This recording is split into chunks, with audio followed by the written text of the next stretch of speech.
Hello student, welcome to Edushakha. मेरा नाम है राहुल कुमार और आज के इस क्लास में हम जानेंगे स्पेक्ट्रम और बोर मॉडल ऑफ एटम के बारे में। इससे पहले की वीडियो में हमने थॉमसन मॉडल और रदरफोर्ड मॉडल के बारे में जाना। तो इसमें हम बात करेंगे स्पेक्ट्रम और बोर मॉडल को लेकर। सबसे देखते हैं स्पेक्ट्रम क्या होता है। तो जब व्हाइट लाइट होता है ना, व्हाइट लाइट, तो व्हाइट लाइट को जब प्रिज्म से पास किया जाता है तो ये स्कैटर्ड होता है। ये जो है क्या होता है, डेविएट कर जाता है, अपने रास्ते से जो है ये बिखर जाता है। ये है प्रिज्म।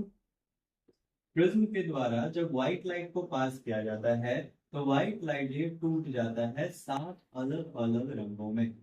व्हाइट लाइट रे टूट जाता है 7 अलग अलग रंगों में। ओके।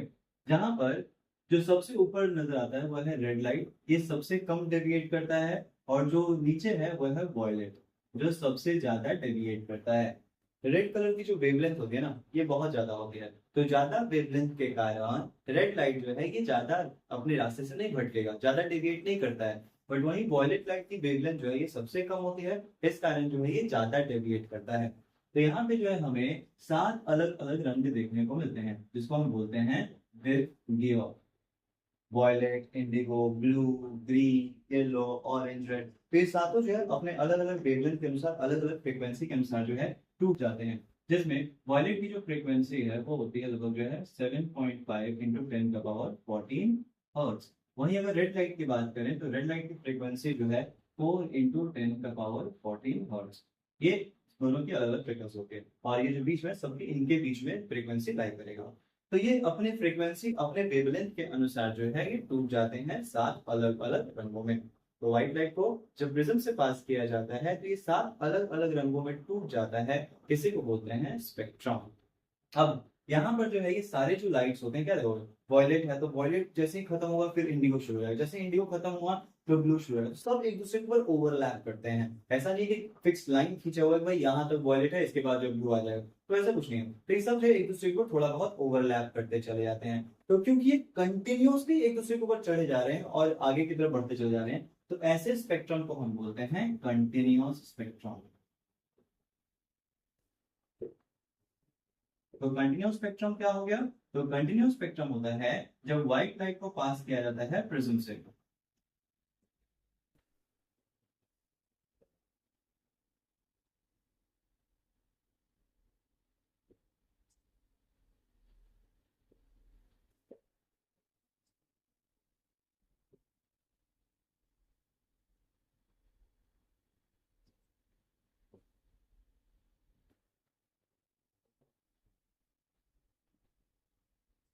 तो जो व्हाइट लाइट को पास किया जाता है प्रिज्म से तो ये 7 अलग अलग रंगों में जो टूट जाता है, इसी को बोला जाता है।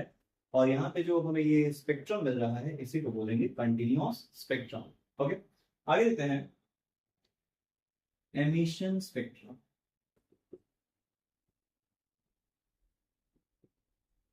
And absorption spectrum. ये क्या होता है?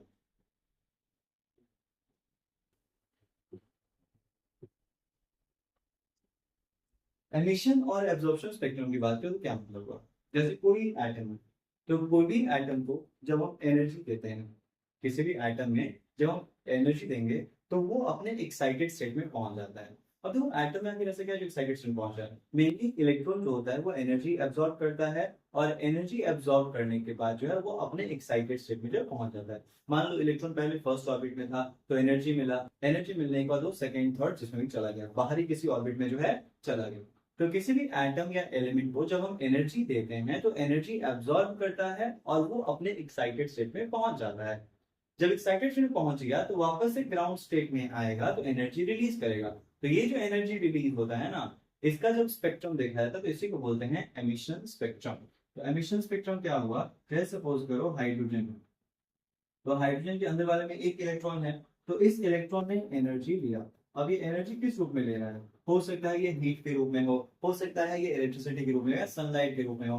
तो जब एनर्जी एब्सॉर्ब करेगा तो ये एक्साइटेड स्टेट में पहुंच जाएगा। एक्साइटेड स्टेट मतलब क्या है? अपने बाहरी किसी ऑर्बिट में पहुंच गया। और जब ये वापस से ग्राउंड स्टेट में आएगा, एक्साइटेड स्टेट से वापस से ग्राउंड स्टेट में आता है, तो एनर्जी ये रिलीज करता है। तो यही रिलीज एनर्जी को जब प्रिज्म से पास करवाते हैं तो हमें अगेन एक स्पेक्ट्रम देखने को मिलेगा। रिलीज एनर्जी को जब प्रिज्म से पास करवाया जा रहा है तो अगेन हमें एनर्जी जो है स्पेक्ट्रम देखने को मिलता है। अब ये स्पेक्ट्रम कैसे नजर आता है, तो कहीं कहीं जो डार्क नजर आएगा, कहीं कहीं जो लाइंस ऐसे कुछ नजर आती हैं। तो ये कंटिन्यूअस नहीं होता है, ये जो है कहीं कहीं डार्क बैंड्स और कहीं कहीं जो लाइंस नजर में आते हैं। तो इस तरह का स्पेक्ट्रम दिखता है। तो ये जो एनर्जी रिलीज किया गया, एमिट किया गया है, उसको प्रिज्म से पास करवा के जो स्पेक्ट्रम बनाया जाता है, तो इस स्पेक्ट्रम को हम बोलते हैं एमिशन स्पेक्ट्रम। तो एमिशन स्पेक्ट्रम क्या होता है? एमिशन स्पेक्ट्रम होता यह है कि जब किसी एटम या एलिमेंट को एनर्जी दिया जा रहा है, और यहाँ पे ध्यान रखना ये एनर्जी हमें लगातार देते रहना होगा ताकि हमें स्पेक्ट्रम मिले। अगर हम एनर्जी देना बंद कर देंगे तो जाहिर सी बात है स्पेक्ट्रम हमें ऑब्टेन नहीं होगा। ठीक है, तो एमिशन स्पेक्ट्रम के दौरान हमें एनर्जी देते रहना होता है। तो जब भी हम किसी एटम को एनर्जी दे रहे हैं तो वो अपने एक्साइटेड स्टेट में पहुंचता है, और उस समय जो एनर्जी रिलीज किया जा रहा है, एमिट किया जा रहा है, इसी को बोला जाता है एमिशन स्पेक्ट्रम। जब इसको हम प्रिज्म से पास करके इसका स्पेक्ट्रम देखेंगे तो इस तरह के स्पेक्ट्रम को बोलेंगे एमिशन स्पेक्ट्रम। अब देखो जितना भी एनर्जी दे रहे हैं, क्या ऐसा है कि सारा का सारा एनर्जी के रिलीज कर देगा? ऐसा नहीं होता है, कुछ एनर्जी जो है ये एब्जॉर्ब भी कर लेता है। तो जो एनर्जी एब्जॉर्ब हो गया है अगर उसका स्पेक्ट्रम देखा जाए, जो एनर्जी एब्जॉर्ब हुआ है अगर उसका स्पेक्ट्रम देखा जाए, तो उस स्पेक्ट्रम को कहते हैं एब्जॉर्प्शन स्पेक्ट्रम। तो एब्जॉर्प्शन स्पेक्ट्रम क्या हो गया? एब्जॉर्प्शन स्पेक्ट्रम वो लाइट है जो मेनली पार्टिकल या एटम के द्वारा जो है एब्जॉर्ब किया जा चुका है। ओके, तो ये चीज है। जैसे मान लो कोई भी एटम है, एटम को सबसे पहले लाइट को क्या करेंगे, लाइट को सबसे पहले पास करवाते हैं किसी भी पार्टिकल, मान लो हाइड्रोजन से पास करवाया, तो हाइड्रोजन क्या कर रहा है, हाइड्रोजन जो है ये कुछ लाइट को एब्जॉर्ब कर ले रहा है, कुछ लाइट को जो है ये एब्जॉर्ब कर रहा है। उस लाइट को जिसको इसने एब्जॉर्ब किया है उसको जब पास करवाया जाएगा प्रिज्म से, तो जो हमें स्पेक्ट्रम मिलेगा इस स्पेक्ट्रम को बोलते हैं एब्जॉर्प्शन स्पेक्ट्रम। तो यहाँ पे क्या होता है, यहाँ पे हीट नहीं कर, मेरी लाइट को जब पास करवाते हैं तो कुछ एनर्जी को एब्जॉर्ब कर ले रहा है, उसी एनर्जी का जब स्पेक्ट्रम देखा जा रहा है तो उसी को बोलते हैं एब्जॉर्प्शन स्पेक्ट्रम। यहाँ पे क्या है, ये एब्जॉर्बिंग सब्सटेंस है। और एब्जॉर्बिंग सब्सटेंस क्या है? जिस एटम से हम पास करवा रहे हैं जो एटम एनर्जी एब्जॉर्ब करेगा उसी को बोलते हैं एब्जॉर्बिंग सब्सटेंस। तो लाइट को जब पहले हम किसी सब्सटेंस से पास करवा रहे हैं वो कुछ एनर्जी एब्जॉर्ब करेगा, उस एनर्जी का जब स्पेक्ट्रम ऑब्जर्व किया जाता है तो उसको बोलते हैं एब्जॉर्प्शन स्पेक्ट्रम। यहाँ पे क्या था, लाइट एब्जॉर्ब किया और कुछ एनर्जी रिलीज किया, तो ये जो एक ग्राउंड स्टेट में आने के लिए एनर्जी रिलीज करता है, तो एनर्जी जो रिलीज हो रहा है ना उसका स्पेक्ट्रम यहाँ पे देखा जा रहा है, तो इसको बोलते हैं एमिशन स्पेक्ट्रम। और यहाँ पे लाइट को पास कर रहा है तो कुछ एनर्जी एब्जॉर्ब कर रहा है, वो जो एनर्जी है उसका स्पेक्ट्रम देखा जा रहा है, तो उसको बोलते हैं एब्जॉर्प्शन स्पेक्ट्रम। और ये क्या देखोगे, ये जस्ट इसका उल्टा ही दिखेगा, जहां जहां पे डार्क वहां पे कलरफुल दिखाई देगा, और थोड़ा सा जो है उसी की तरह ही दिखता है। तो दोनों जो है थोड़े बहुत जैसे नेगेटिव फोटोग्राफिक फिल्म्स आते हैं पहले, जो है ये आते थे मेनली रोज, कैमरा वाले जो रोज होता था ना, और रोज के अंदर जो रील डाला जाता था, तो उसमें नेगेटिव फिल्म जो आते थे कैसा दिखता था कि कहीं कहीं जो इमेज है वैसा दिख रहा है, ब्लैक एंड व्हाइट टाइप, तो उस तरीके से। तो ये कुछ उसी तरह के रोल्स की तरह नजर आता है, नेगेटिव फिल्म की तरह जो है ये नजर आता है। ओके, तो ये चीज। अब देखो, सपोज करो कोई एटम या एलिमेंट जो है वो गैसियस फेज में है। जब कोई एटम या एलिमेंट जो है वो गैसियस फेज में है, तो जब गैसियस फेज में होता है और उस दौरान जब एमिशन स्पेक्ट्रम बन रहा है तो उसको बोलते हैं एटॉमिक स्पेक्ट्रम या फिर लाइन स्पेक्ट्रम। तो एटॉमिक या लाइन स्पेक्ट्रम क्या होता है? तो एटॉमिक या लाइन एमिशन स्पेक्ट्रम का मतलब हो गया, अगर एटम गैसियस फेज में है, अगर एटम गैसियस फेज में है तो उस दौरान जो एनर्जी रिलीज किया जा रहा है उसका जब स्पेक्ट्रम बनाया जाता है तो हमें ज्यादातर लाइंस के रूप में, डार्क लाइंस के रूप में हमें दिखता है। तो उस तरह के स्पेक्ट्रम को हम बोलते हैं लाइन स्पेक्ट्रम या एटॉमिक स्पेक्ट्रम। अब होता क्या है कि हर एक एलिमेंट का जो है लाइन स्पेक्ट्रम या एटॉमिक स्पेक्ट्रम अलग अलग होता है। तो इसी चीज का फायदा उठाया गया रॉबर्ट बंसन के द्वारा, और रॉबर्ट बंसन ने जो है अलग अलग तरह के जो है स्पेक्ट्रोस्कोपी की मदद से जो है एलिमेंट की डिस्कवरी की थी, जैसे कि सीजियम, लीथियम, ये सब जो है ना, ये एलिमेंट्स की जो डिस्कवरी हुई है ये स्पेक्ट्रोस्कोपी की मदद से, मतलब उसके स्पेक्ट्रल लाइंस की मदद से जो है उसको डिस्कवरी किया गया है। इसी तरह से सनलाइट में जो हीलियम होता है, सनलाइट में जो हीलियम होता है उसकी भी डिस्कवरी जो है स्पेक्ट्रोस्कोपी की मदद से की गई है। तो रॉबर्ट बंसन का जो कंट्रीब्यूशन है स्पेक्ट्रोस्कोपी में वो अच्छा खासा है। इस स्पेक्ट्रोस्कोपी की मदद से जो है बहुत सारे एलिमेंट्स की जो है डिस्कवरी भी किया गया है। तो ये है स्पेक्ट्रम। क्या, जब लाइट हम प्रिज्म से पास करवाते हैं तो हमें जो है अलग अलग तरह के पैटर्न्स ऑब्जर्व होते हैं, इसी को स्पेक्ट्रम कहते हैं। ये कंटिन्यूस हो सकता है। कंटिन्यूस स्पेक्ट्रम कब बनता है, जब व्हाइट लाइट को नॉर्मल प्रिज्म से पास करवा रहे हो। फिर जो है कोई एटम है, उसको आपने क्या किया, एक्साइटेड स्टेट में पहुंचाने के लिए एनर्जी दिया। जब एक्साइटेड स्टेट से वापस से ग्राउंड स्टेट में आता है तो एनर्जी को रिलीज करता है। तो ये जो एनर्जी एमिट हुआ है, इसका अगर स्पेक्ट्रम देख रहे हो तो इसको बोलते हैं एमिशन स्पेक्ट्रम। सिमिलरली लाइट को हम पास कर रहे हैं किसी सब्सटेंस से, तो कुछ एनर्जी जो है ये एब्जॉर्ब कर ले रहा है। तो जो एनर्जी एब्जॉर्ब किया है उसको पास कर रहे हैं प्रिज्म से, तो वहां पे जो हमें स्पेक्ट्रम मिल रहा है उसको बोलते हैं एब्जॉर्प्शन स्पेक्ट्रम। ओके, तो ये सारे जो स्पेक्ट्रम है और इनकी जो स्टडी होती है बेसिकली इसको बोलते हैं स्पेक्ट्रोस्कोपी। स्पेक्ट्रम की स्टडी को जो है स्पेक्ट्रोस्कोपी कहा जाता है, और इसकी मदद से बहुत सारे एलिमेंट्स को डिस्कवर भी किया गया है। तो ये चीज।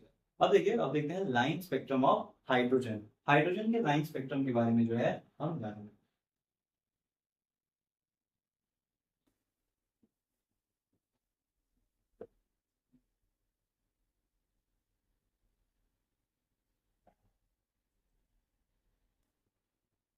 एटीन एटी फाइव में एक व्यक्ति है बाल्मर। तो बाल्मर ने क्या देखा कि जब हम इलेक्ट्रॉन को जो है ना सेकेंड ऑर्बिट से ग्राउंड स्टेट में ला रहे हैं, तो हमें जो है अलग अलग सीरीज ऑब्टेन हो रहा है। तो ये जो सीरीज या लाइन हमें मिला, इसको बोला गया बाल्मार सीरीज, क्योंकि बाल्मार ने इन सीरीज को ढूंढा था 1885 में। तो जो सीरीज हमें मिला उसको कहा गया बाल्मार सीरीज। क्या हुआ, जैसे कि सपोज करिए हाइड्रोजन एटम। हाइड्रोजन के पास एक इलेक्ट्रॉन होता है, ठीक है। तो वो क्या रहा है,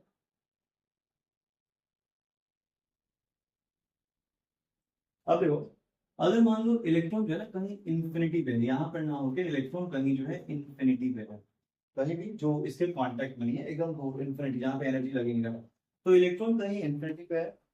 जब इस इलेक्ट्रॉन को वापस लाया जाता है कहाँ पर, सेकेंड शेल में। इलेक्ट्रॉन को लाया जा रहा है कहाँ पर, सेकेंड शेल में। तो जब एक्साइटेड स्टेट से वापस से जब सेकेंड शेल में आएगा, ग्राउंड स्टेट में आएगा, तो ये क्या करेगा, तो ये जो है एनर्जी एमिट करेगा। इलेक्ट्रॉन कहाँ है, इलेक्ट्रॉन इंफिनिटी पे है। इलेक्ट्रॉन इंफिनिटी से वापस से जब सेकेंड शेल में, यहाँ पे एन की वैल्यू क्या है, ये है n1, ये है n2। तो सेकेंड शेल में जब इलेक्ट्रॉन आ रहा है तो ये एनर्जी रिलीज करेगा। तो यही जो लाइंस ऑब्टेन किए जा रहे हैं इसको कहा गया बाल्मर सीरीज। जैसे सपोज करो, अगर मान लो छठा शेल में इलेक्ट्रॉन है, ओके, सिक्स्थ ऑर्बिट में इलेक्ट्रॉन है, यहां से कहां पे लाना है, बाल्मर सीरीज के लिए लाना है सेकेंड ऑर्बिट में। तो कैसे लाइन बनेंगे, यहाँ पर सेकेंड से जो है सिक्स से जो है सेकेंड पे आ रहा है, फिर जो है फिफ्थ से सेकेंड पे आएगा, फिर जो है फोर्थ से सेकेंड पे आएगा, फिर जो है थर्ड से सेकेंड पे आएगा। तो ये चीज है। तो ये जो है सीरीज हमें मिलेगा जब एन सिक्स से जो है एन जो है टू पे आ रहा है, सेकेंड शेल में आ रहा है, तो हमें कुछ ये लाइंस ऑब्टेन होती हैं। मतलब ऐसा नहीं कि डायरेक्ट किया था, पहले यहाँ से इस पे आया होगा, फिर इस पे आया, फिर इस पे आ रहा है, तो इस तरीके से अलग अलग लाइंस ऑब्टेन किया रहे हैं। तो ये जो लाइंस हमें मिल रहा है जब इलेक्ट्रॉन कहाँ से, इंफिनिटी से सेकेंड पीरियड में आता है, कहाँ से, इंफिनिटी से सेकेंड पीरियड में आ रहा है, तो ये जो लाइंस हमें मिलता है, इन लाइंस को हमने क्या नाम दे दिया, क्योंकि ये बाल्मर ने डिस्कवर किया था तो इसे इसको बोला गया बाल्मर सीरीज। तो बाल्मर सीरीज क्या है, कुछ नहीं, जब electron outermost shell, electron जो है कहीं दूर है, इंफिनिटी पे है, तो इंफिनिटी से जब ये सेकेंड शेल में आता है, कहां पर, सेकेंड शेल में आता है, तो उस समय जो स्पेक्ट्रल लाइंस एब्जॉर्ब की जाती हैं, उस समय जो ये एटॉमिक लाइंस देखी जा रही हैं, इसी को बोलता है बाल्मर सीरीज। ओके, आगे जाके इसी तरीके से जो है और भी सीरीज का डिस्कवरी किया गया, जैसे कि लाइमन सीरीज। लाइमन सीरीज में क्या हो जाता है, लाइमन सीरीज में क्या है, इलेक्ट्रॉन कहाँ है, इलेक्ट्रॉन इंफिनिटी पे है, और इसको लाया कहाँ जा रहा है, पहले पीरियड में, पहले ऑर्बिट में जो इसको लाया जा रहा है। मतलब क्या यहाँ पे एन कितना था, सपोज करो इंफिनिटी से जो है फर्स्ट पीरियड में जब लाया जाएगा,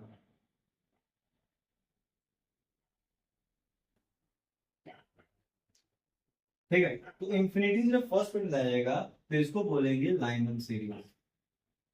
सेकेंड पीरियड में जब आता है तो इसको बोलते हैं बाल्मर सीरीज, पीरियड को ऑर्बिट को, ठीक है। तो अगर फर्स्ट ऑर्बिट में आ रहा है तो लाइमन सीरीज, सेकेंड ऑर्बिट में आ रहा है तो इसको बाल्मर सीरीज बोलेंगे। ओके, और जितने भी हम सीरीज पढ़ने वाले इसमें से जो विजिबल होता है वो कौन सा है, तो सिर्फ बार्मर सीरीज जो है ये विजिबल होता है, बाकी और कोई भी सीरीज जो हमें नजर नहीं आता है। ठीक है, सिर्फ और सिर्फ बार्मर सीरीज जो विजिबल होता है।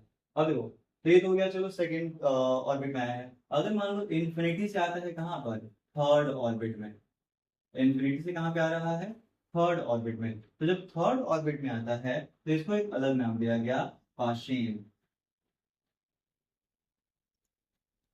इसको कहा गया पाशीन सीरीज। ठीक है, तो पाशीन में क्या हो रहा है,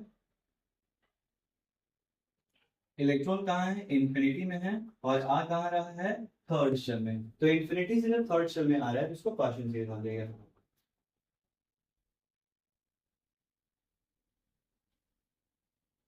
अब सपोज करो इन्फिनिटी से फोर्थ पीरियड में आ रहा है,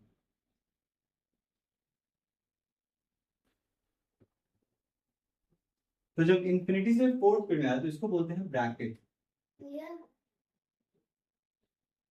इसको बोलते हैं ब्रैकेट। तो ब्रैकेट में क्या हो रहा है, ब्रैकेट की बात करें तो यहाँ पे इलेक्ट्रॉन जो है इन्फिनिटी से, इलेक्ट्रॉन जो है फोर्थ ऑर्बिट में आ रहा है। ओके, इसके अलावा इलेक्ट्रॉन जो है इन्फिनिटी से जब फिफ्थ पीरियड में आता है, फिफ्थ शेल में आ रहा है, इलेक्ट्रॉन जो है इन्फिनिटी से फिफ्थ शेल में आता है तो इसको पिक पॉइंट बोलते हैं। पिक पॉइंट में क्या हो रहा है, इलेक्ट्रॉन कहाँ है, इन्फिनिटी पे है, और आ कहाँ रहा है, तो ये आ रहा है फिफ्थ पीरियड में। ओके, एक और सीरीज है सिक्स, तो जब आइगन्स बोलते हैं,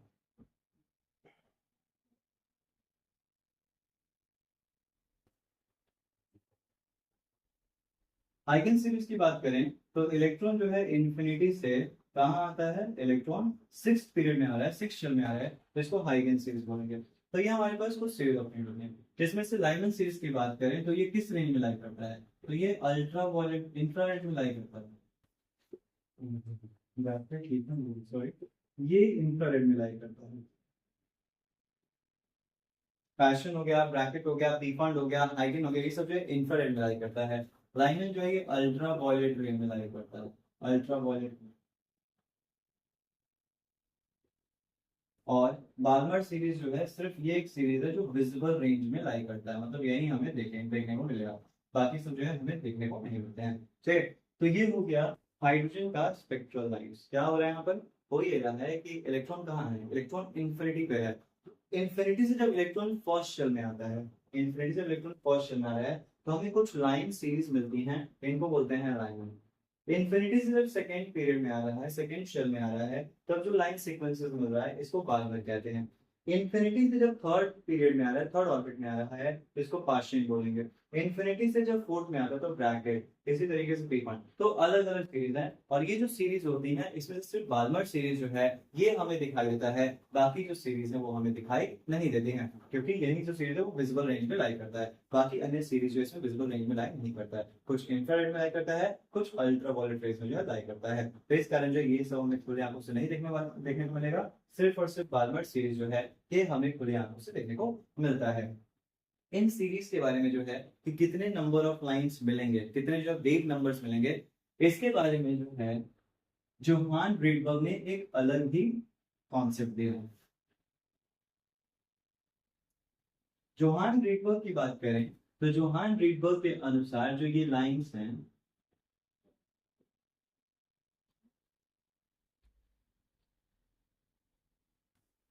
जोहान रीडबर्ग के अनुसार बात करें तो अगर हम जो नंबर ऑफ लाइन जो सीरीज मिल रहा है ये निकालना, तो कैसे निकालेंगे, तो इसको निकालने का तरीका इन्होंने बताया,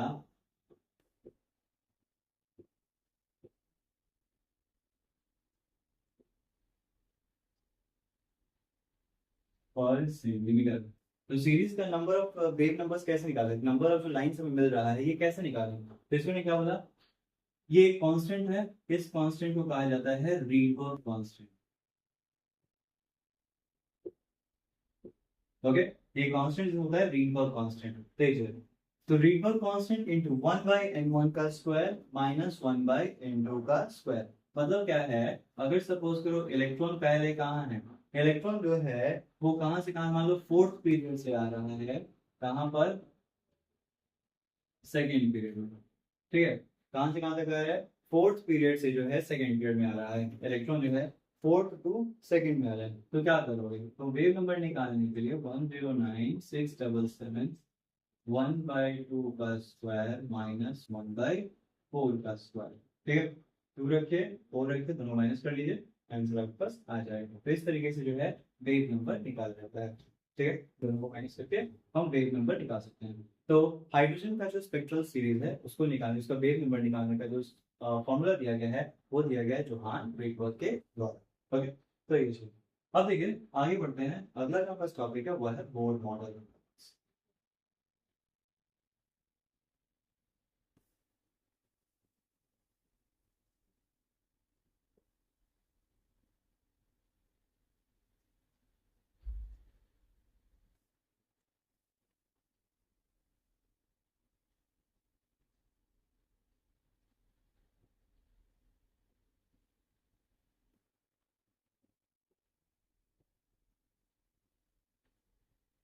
बोर मॉडल ऑफ एटम की बात करें तो इन्होंने क्या बताया, जैसे कि रदरफोर्ड ने क्या कहा कि न्यूक्लियस है और इलेक्ट्रॉन चारों तरफ घूम रहा है, बट अगर इलेक्ट्रॉन चारों तरफ घूम रहा है तो वो धीरे धीरे एक्सेलरेट हो जाएगा। मैक्सवेल के अनुसार बात करें तो मैक्सवेल ने कहा कि अगर इलेक्ट्रॉन कोई पार्टिकल किसी सर्कुलर राउंड में घूम रहा है तो हर समय उसकी वेलोसिटी चेंज हो रही है, और अगर हर समय उसकी वेलोसिटी चेंज मतलब एक्सेलरेट कर रहा है तो धीरे धीरे एक्सेलरेट करेगा, और एक्सेलरेट करते करते वो एनर्जी लॉस करेगा।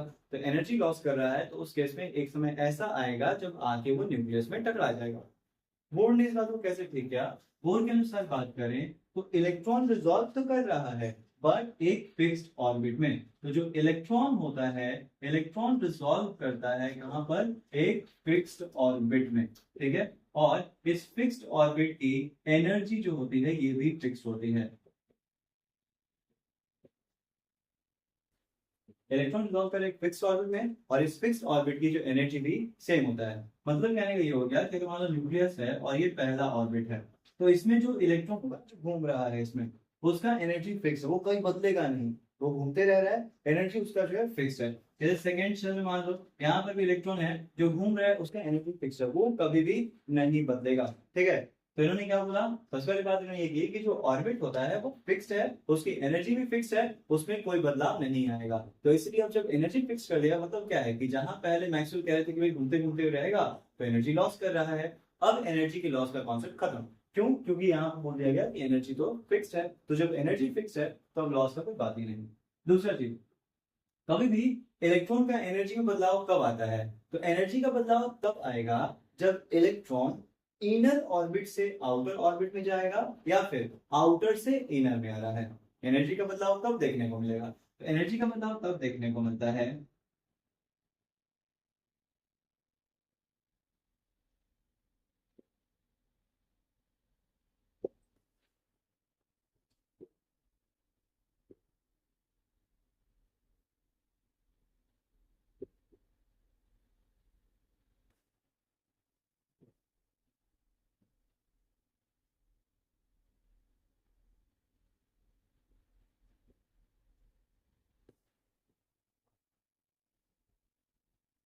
तो इलेक्ट्रॉन जो है ना जब इनर से आउटर ऑर्बिट में जाता है तब हमें एनर्जी का चेंज देखने को मिलेगा, अन्यथा कोई बदलाव नहीं होता है। जैसे कि न्यूक्लियस है, अगर मान लो इलेक्ट्रॉन पहले ऑर्बिट में है और इलेक्ट्रॉन को जाना है सेकेंड ऑर्बिट में, अंदर की तरफ है, उसको बाहर जाना है। अब देखो जब न्यूक्लियस इलेक्ट्रॉन जो न्यूक्लियस के पास रहेगा तो न्यूक्लियस को खींच रहा है, फोर्स ऑफ अट्रैक्शन है। तो अगर उसको बाहर की तरफ जाना है तो उस फोर्स ऑफ अट्रैक्शन को तोड़ना पड़ेगा। न्यूक्लियस और इलेक्ट्रॉन के बीच में फोर्स ऑफ अट्रैक्शन है, तो अगर वो बाहर जाना चाह रहा है इलेक्ट्रॉन तो उसको इस फोर्स ऑफ अट्रैक्शन को तोड़ना पड़ेगा। तो जाहिर सी बात है जब भी इलेक्ट्रॉन को बाहर जाना है एनर्जी देना पड़ जाएगा। जब भी इलेक्ट्रॉन इनर से आउटर में जा रहा है उस केस में एनर्जी हमें देना पड़ जाएगा। सिमिलरली बात करें, अगर इलेक्ट्रॉन सेकेंड ऑर्बिट में है और ये आना चाह रहा है कहाँ? फर्स्ट ऑर्बिट में। सेकेंड ऑर्बिट में ये आना चाह रहा है फर्स्ट ऑर्बिट में। अब इलेक्ट्रॉन दूर है, जब न्यूक्लियस के पास आता है तो फोर्स ऑफ अट्रैक्शन बढ़ता है, तो इलेक्ट्रॉन कहीं ना कहीं स्टेबल हो रहा है। तो क्या होगा? जब पास आएगा तो उस केस में ये एनर्जी रिलीज करेगा। इलेक्ट्रॉन जब पास आता है तो एनर्जी रिलीज कर रहा है। तो हम क्या देख रहे हैं, अगर अंदर से बाहर की तरफ जा रहा है तो उसको एनर्जी चाहिए, अगर इलेक्ट्रॉन इनसाइड ऑर्बिट है, अंदर वाले ऑर्बिट में है, और उसको बाहर वाले ऑर्बिट में जाना है तो उसको एनर्जी चाहिए। लेकिन अगर इलेक्ट्रॉन जो है बाहर वाले ऑर्बिट में है और वो अंदर आ रहा है तो उस केस में एनर्जी रिलीज करेगा। तो यहाँ से हम देखें एनर्जी को लेकर, तो मैक्स प्लैंक के अनुसार एनर्जी क्या होता है, एनर्जी था एच न्यू, ठीक है। तो अब क्योंकि अंदर से बाहर की तरफ जा रहा है तो ये एनर्जी की हम क्या लिख सकते हैं, चेंज इन एनर्जी। तो चेंज इन एनर्जी हो जाएगा एच न्यू। अब चेंज इन एनर्जी कैसे निकालोगे, चेंज इन एनर्जी कैसे निकालोगे, तो मान लो इस शेल में इसकी एनर्जी E1 है, अंदर वाले में E1 और बाहर वाले में कितनी है E2। अंदर वाले में जो एनर्जी है वो E1 है और बाहर वाले में E2। यहाँ से क्या हो जाएगा, आप चेंज एनर्जी लिख सकते हो E2 माइनस E1, फाइनल में से इनिशियल घटा दो, ठीक है, E2 minus E1 is equal to H nu. तो यहाँ से आपको फ्रीक्वेंसी निकालना है तो क्या हो जाएगा, फ्रीक्वेंसी हो जाएगा change in energy by Planck's constant, ठीक है, change in energy by Planck's constant. और प्लैंक्स कांस्टेंट का वैल्यू कितना था, 6.6 10 का पावर माइनस 34 जूल पर सेकंड। ओके, तो ये है, तो इस तरीके से आप जो है चेंज इन एनर्जी और फ्रीक्वेंसी का भी निकाल सकते हो। ओके, साथ ही साथ क्या बोला जा रहा है, जो एनर्जी होता है वो क्वांटाइज होता है। क्वांटाइजेशन का मतलब क्या हुआ, क्वांटाइजेशन का मतलब हो गया कि एनर्जी जो है किसी एक चीज का फिक्स प्रोडक्ट है, उसी के अनुसार जो है एनर्जी वैरी करते चला जाता है। एनर्जी जो होता है ना, किसी चीज का फिक्स प्रोडक्ट है, उसी के अनुसार जो है वैरी करते चला जाता है। तो ये चीज हमारे पास, तो यहाँ पे क्या होगा कि जब भी इलेक्ट्रॉन अंदर से बाहर या बाहर से अंदर आ रहा है तभी एनर्जी का बदलाव होता है, अन्यथा अगर इलेक्ट्रॉन एक ही शेल में है तब कोई एनर्जी का बदलाव जो है नहीं होता है। और ये जो शेल्स हैं इसको इन्होंने कहा क्वांटम शेल। इसको क्या बोला गया, प्रिंसिपल क्वांटम नंबर जिसको कह के बुलाया गया, प्रिंसिपल क्वांटम ऑर्बिट कह के जो है इसको बुलाया गया है।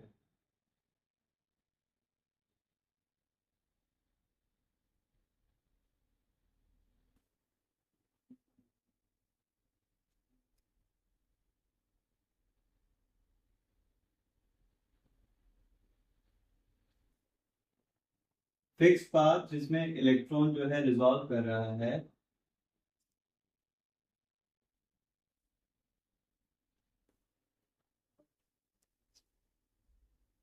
इसको कहा गया प्रिंसिपल क्वांटम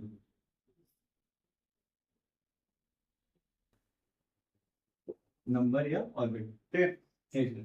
और अगर हम इसके रेडियस की बात करें तो बोर के अनुसार रेडियस जो होता है, जो एटम का रेडियस, रेडियस मतलब क्या हो गया, न्यूक्लियस और जो ऑर्बिट्स हैं उनके बीच की दूरी। तो ये जो रेडियस है ये कैसे निकालेंगे, तो रेडियस जो होता है, रेडियस जो है किसी भी ऑर्बिट का जो रेडियस है ये डायरेक्टली प्रोपोर्शनल होता है उसके नंबर ऑफ ऑर्बिट पर, ठीक है। और साथ ही साथ जो है इनवर्सली प्रोपोर्शनल होता है एटॉमिक नंबर पे। एन क्या है, एन हो गया नंबर ऑफ ऑर्बिट, और जेड क्या है, एटॉमिक नंबर।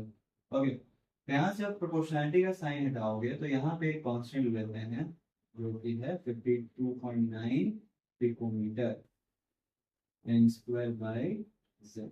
तो ये हो जाएगा क्या, रेडियस। रेडियस कैसे निकालेंगे हम, तो रेडियस निकालने का तरीका होता है 52.9 एन स्क्वायर बाई जेड। यहाँ ध्यान रखना यूनिट क्या है, पिकोमीटर। एक पिकोमीटर जो होता है 10⁻⁻12 मीटर होता है, ठीक है। तो ये चीज़ तो आप कैसे निकाल सकते हो, तो निकालने का तरीका हो गया 52.9 Z n square by Z, n square by Z. Okay, तो ये चीज है, तो ये इस तरीके से आप रेडियस निकाल सकते हो। जैसे कि बात करें, मान लो फॉर हाइड्रोजन एटम,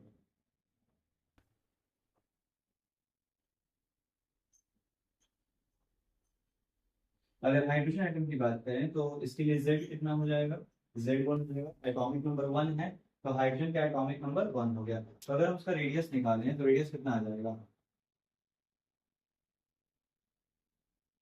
तो रेडियस आ जाएगा, पहले ऑर्बिट का सपोज करो तो पहले ऑर्बिट का रेडियस कितना हो जाएगा 52.9 इंटू, अब एन स्क्वायर तो 1 का स्क्वायर तो 1 ही रह जाएगा और जेड भी 1 ही है, तो ये सीधे सीधे जो है 52.9 पिकोमीटर पहले ऑर्बिट का रेडियस हो गया। अगर दूसरे ऑर्बिट का रेडियस निकालें तो क्या करेंगे, 52.9 इंटू, अब एन की जगह क्या रहेगा, दूसरा ऑर्बिट है तो 2 रख दो, तो 2 का स्क्वायर और एटॉमिक नंबर तो 1 ही है, तो 52.9 इंटू 4, 6 14 9 10 11 और 5 20 और 20 इतना पिकोमीटर जो है हो जाएगा सेकेंड ऑर्बिट का रेडियस। तो अलग अलग ऑर्बिट का रेडियस जो है आपको अलग अलग देखो, जैसे एन की वैल्यू बढ़ रही है रेडियस भी बढ़ रहा है। कहने का मतलब ये हो गया, अगर न्यूक्लियस के पास है रेडियस तो जाहिर सी बात है न्यूक्लियस के पास है ऑर्बिट तो छोटा साइज है। जैसे दूर जाओगे साइज जो है ऑर्बिट का जो साइज है वो बढ़ता चला जाएगा। तो ये चीज तो सीधे सीधे जो है एन स्क्वायर पे निर्भर कर रहा है radius of the atom. Okay, ये चीज। अब बात करते हैं यहाँ पर जो है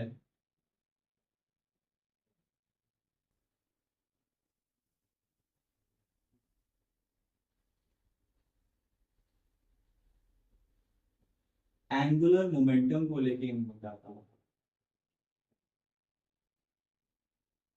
पहली बात, एंगुलर मोमेंटम होता है, देखिए एक होता है लीनियर मोमेंटम। लीनियर मोमेंटम क्या हुआ, फोर्स का जो असर पड़ता है जब भी कोई ऑब्जेक्ट जो स्ट्रेट लाइन में मूव कर रहा है, जब भी कोई ऑब्जेक्ट स्ट्रेट लाइन में मूव करता है तो उसपे जो फोर्स का इम्पैक्ट है, जो असर पड़ रहा है, इसी को बोलते हैं लीनियर मोमेंटम। और लीनियर मोमेंटम को हम रिप्रेजेंट कैसे करते हैं, तो लीनियर मोमेंटम को P से रिप्रेजेंट किया जाता है और निकालने का तरीका m into v होता है।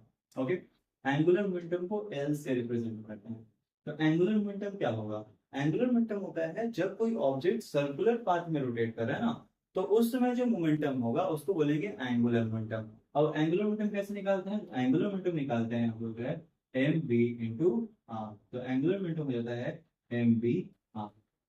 तो इनके अनुसार, बोर्ड के अनुसार बात करें तो एंगुलर मोमेंटम जो होता है इलेक्ट्रॉन का या फिर ऑर्बिट का, ये भी क्या है, angular momentum is also quantized.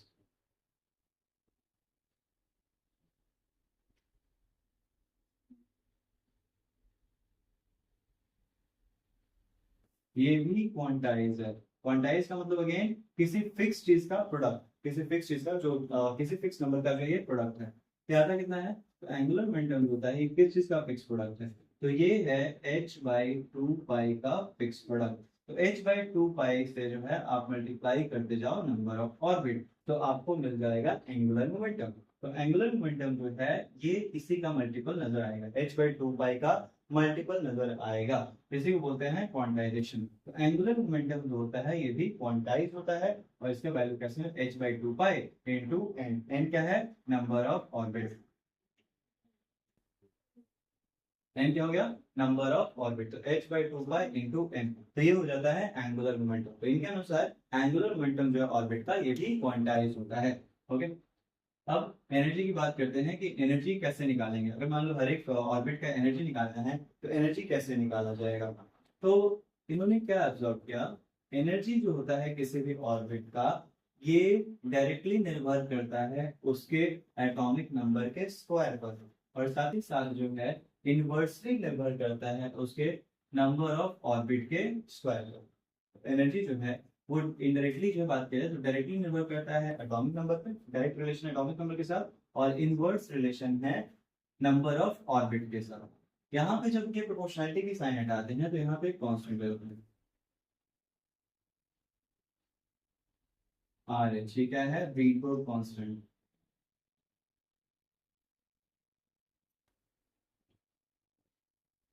और इसकी जो वैल्यू होती है ये होती है 2.18 × 10⁻18। तो ये हो गया रीडबर्ग कांस्टेंट, 2.10⁻18। ओके, तो ये चीज है बाई z² बाई m²। अब देखो होता क्या है, एनर्जी जो है जब इलेक्ट्रॉन एकदम पास होगा, तो इलेक्ट्रॉन जब पास होता है न्यूक्लियस के पास है तो न्यूक्लियस और इलेक्ट्रॉन के बीच में फोर्स ऑफ अट्रैक्शन ज्यादा देखने को मिलेगा। जैसे जैसे दूर होइए जा रहा है फोर्स ऑफ अट्रैक्शन बढ़ जाएगा, और जब फोर्स ऑफ अट्रैक्शन बढ़ जाता है तो एक तरीके से बात किया तो उसकी एनर्जी भी कम होती जा रही है। जितना न्यूक्लियस के करीब होगा उतनी ज्यादा एनर्जी, और जितना वो न्यूक्लियस से ज्यादा होता है उतना जो है कम एनर्जी देखने को मिलता है। तो यहाँ पे हम क्या करते हैं, इस एक्सप्रेशन में एक नेगेटिव साइन ले लिया जाता है। ये नेगेटिव साइन क्यों लिया गया, मेनली क्या माना था कि पहले जो इलेक्ट्रॉन रहा होगा वो कहाँ है, वो इन्फिनिटी पे है। पहले इलेक्ट्रॉन कहाँ है, इन्फिनिटी पे है, और इन्फिनिटी से इलेक्ट्रॉन जब जैसे जैसे पास आता है न्यूक्लियस करीब आते चला जाता है, फोर्स ऑफ अट्रैक्शन बढ़ेगा और एनर्जी बढ़ेगी, है ना। तो वैल्यू वाइज बात किया जाए तो वैल्यू वाइज एनर्जी बढ़ेगा, जो संख्या जब इन्फिनिटी से न्यूक्लियस की तरफ आ रहा है तो एनर्जी बढ़ेगा। ठीक है, बट यहाँ पर जब क्योंकि एनर्जी बढ़ रहा है तो वो एनर्जी रिलीज करता है इलेक्ट्रॉन, जब बाहर की तरफ एक्साइटेड स्टेट में होगा, और जब अंदर आ रहा है तो एनर्जी रिलीज करता है। इसी रिलीज को शो करने के लिए ये नेगेटिव साइन दिखाया गया है कि जब भी इलेक्ट्रॉन बाहर से अंदर आएगा वो एनर्जी जो है रिलीज करेगा। जब भी इलेक्ट्रॉन जो है बाहर से अंदर आ रहा है तो एनर्जी रिलीज करता है, तो इसलिए यहाँ पे जो नेगेटिव साइन दिखाया गया है। तो नेगेटिव साइन किस चीज को दर्शा रहा है? ऐसा नहीं है कि एनर्जी कम होती चला जाएगा, बिल्कुल नहीं।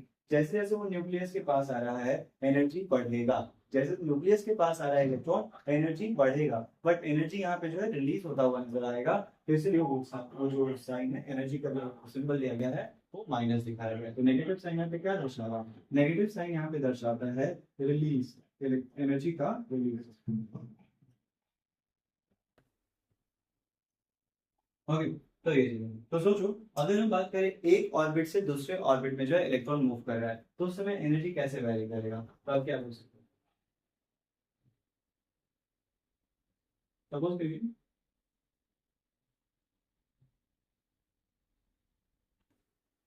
मान लो इलेक्ट्रॉन जो है ये है पहला, इसमें एनर्जी 1 है, इसमें एनर्जी 2 है। अगर हम इस ऑर्बिट के लिए निकालें तो एनर्जी 1 हमारा कितना हो जाएगा, तो क्या बोलोगे? -RH Z। चलो मान लो ये हाइड्रोजन की बात कर रहे हैं और हाइड्रोजन, तो -RH और Z² तो 1 + 2 तो 1 ही हो जाएगा। बट अब पहले ऑर्बिट में है तो आप बोल सकते हो N1 का स्क्वायर, तो ये क्या हो गया? -RH बटे N1 का स्क्वायर। फिर तो फर्स्ट ऑर्बिट में हो गया। अब बात करते हैं सेकेंड ऑर्बिट में एनर्जी क्या हो जाएगा। तो सेकेंड ऑर्बिट में -RH बाई, अब यहाँ पे N1 था तो यहाँ पे आ जाएगा N2 का स्क्वायर। अब चेंज इन एनर्जी कैसे निकालेंगे? तो चेंज इन एनर्जी हो जाता है E2 माइनस E1। सॉल्व कीजिए तो क्या आ जाएगा? E2 जब ये होगा -RH बाई N2 का स्क्वायर माइनस, अब देखो माइनस ये है तो -RH बाई N1 का स्क्वायर, तो ये हो गया -RH बाई N2 का square plus RH by N1 का स्क्वायर। तो ये कुल मिलाकर चेंज इन एनर्जी जो आ गया ये हो जाएगा RH बाई N1 का square minus RH by N2 का स्क्वायर। इसको आगे रख दी, ये नेगेटिव था फिर पीछे आ गया, तो हमारे पास चेंज इन एनर्जी कितना हो जाएगा?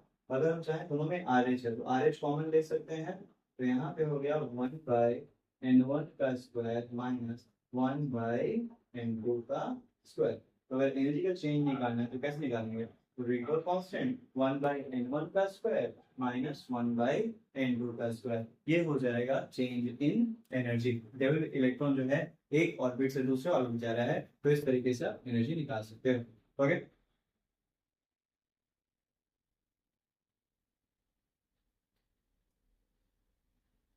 इसमें सपोज करो अगर आपको निकालना हो फ्रीक्वेंसी, तो आपने थोड़ी देर पहले देखा था क्या कि चेंज इन एनर्जी क्या होता है? H new. Change in energy क्या होता है? H nu. तो अगर आपको फ्रीक्वेंसी निकालना है तो ये क्या हो जाएगा? Change in energy by H. तो चेंज इन एनर्जी कितना है? तो ये हमारे पास है RH 1 बाई N1 का स्क्वायर माइनस 1 बाई N2 का square by H, this is equal to frequency. तो फ्रीक्वेंसी निकालने का तरीका ये हो जाएगा। तो ये सब जो है बोर ने बताया अपने एटम में क्या कि एक इलेक्ट्रॉन जो है वो फिक्स ऑर्बिट में रिवॉल्व करता है और इसमें इसकी एनर्जी जो है चेंज नहीं होती है, हर एक ऑर्बिट की एनर्जी फिक्स होती है। और इसलिए इसको बोला गया क्वांटाइजेशन ऑफ एनर्जी, की एनर्जी जो है ऑर्बिट अनुसार फिक्स नजर आएगा, वेरी नहीं करता है। ओके, साथ ही साथ इसके रेडियस की बात किया है इन्होंने कि रेडियस क्या होता है? तो रेडियस जो होता है ऑर्बिट का वो सीधे सीधे जो है 52.9 n स्क्वायर बटे जेड, ये रेडियस था। एनर्जी को लेकर हमने बात किया कि एनर्जी क्या होता है? जब इलेक्ट्रॉन अंदर से बाहर जा रहा है तो उसको एनर्जी चाहिए। जब भी इलेक्ट्रॉन जो है अगर इनर ऑर्बिट से आउटर ऑर्बिट जाएगा तो यहाँ पर वो एनर्जी क्या करेगा? वो एनर्जी एब्जॉर्ब करेगा। और जब भी इलेक्ट्रॉन बाहर से अंदर की तरफ आएगा, बाहर से अंदर की तरफ आएगा तो वो क्या करेगा? वो एमिट करेगा, एनर्जी जो है वो रिलीज करेगा। तो एनर्जी का चेंज कब होता है? जब इलेक्ट्रॉन एक ऑर्बिट से दूसरे ऑर्बिट में जाता है तब एनर्जी का चेंज होता है, अन्यथा एक ऑर्बिट में एनर्जी फिक्स है। साथ ही साथ एंगुलर मोमेंटम की बात हुई कि एंगुलर मोमेंटम जो होता है ये भी क्वांटाइज होता है, ये भी फिक्स्ड वैल्यू होता है, ठीक है, इसमें भी कोई बदलाव देखने को नहीं मिलता है। और फिक्स वैल्यू किसका? h/2 ठीक है, फिक्स वैल्यू जो है किस चीज का है? h/2 का ही प्रोडक्ट हमें मिलेगा एंगुलर मोमेंटम, कहीं भी देंगे तो h/2 का प्रोडक्ट पहले ऑर्बिट में है तो h/2 into 1, दूसरे ऑर्बिट में है h/2 into 2, तो फिक्स्ड वैल्यू है बेसिकली, एक तरीके से उसी का प्रोडक्ट मिलते जा रहा है, तो इसको बोलते हैं क्वांटाइजेशन। तो इनके अनुसार एनर्जी भी क्वांटाइज है, साथ ही साथ जो है एंगुलर मोमेंटम भी क्वांटाइज है। तो ये सब बातें जो है इन्होंने बताई, बट फिर भी इनमें कुछ कमियां रहेगी। अभी कमियां क्या है? जैसे इनका जो पूरा मॉडल है ना, ये ज्यादातर हाइड्रोजन एटम के इर्द गिर्द घूमता है या फिर हाइड्रोजन जैसे छोटे एटम के लिए है। लेकिन अगर हम बात करें बड़े एटम्स के बारे में तो उनका क्या? तो उनके लिए ये मॉडल सटीक नहीं है, उन पर ये निर्भर नहीं करेंगे, ठीक है। तो कहीं ना कहीं इनका जो मॉडल है वो पूरा बेसिस है हाइड्रोजन पर, बाकी एलिमेंट्स पर ये लागू नहीं होता है, तो ये इनकी एक लिमिटेशन हो जाती है। साथ ही साथ जो एटम्स होते हैं ये बॉन्ड कैसे बनाएंगे, किस तरीके से वो लोग आपस में जुड़ेंगे, बॉन्डिंग होगी, इसके बारे में भी जो है बोर कोई जानकारी नहीं देते हैं। तो बोर मॉडल का लिमिटेशन क्या है? सबसे पहली बात यह है कि ये सिर्फ और सिर्फ हाइड्रोजन जैसे एटम की बात करते हैं, बाकी सारे एटम की बात नहीं हो रही है। और दूसरी तरफ बॉन्डिंग के बारे में जो है इन्होंने कोई जिक्र नहीं किया, तो इनमें भी कुछ कमी आएगी और इसी कमी के कारण जो है हम देखेंगे अगला मॉडल जो कि हमारे पास है क्वांटम मॉडल उसका। तो ये अगली क्लास में होगा। आज के लिए इतना ही। Thank you.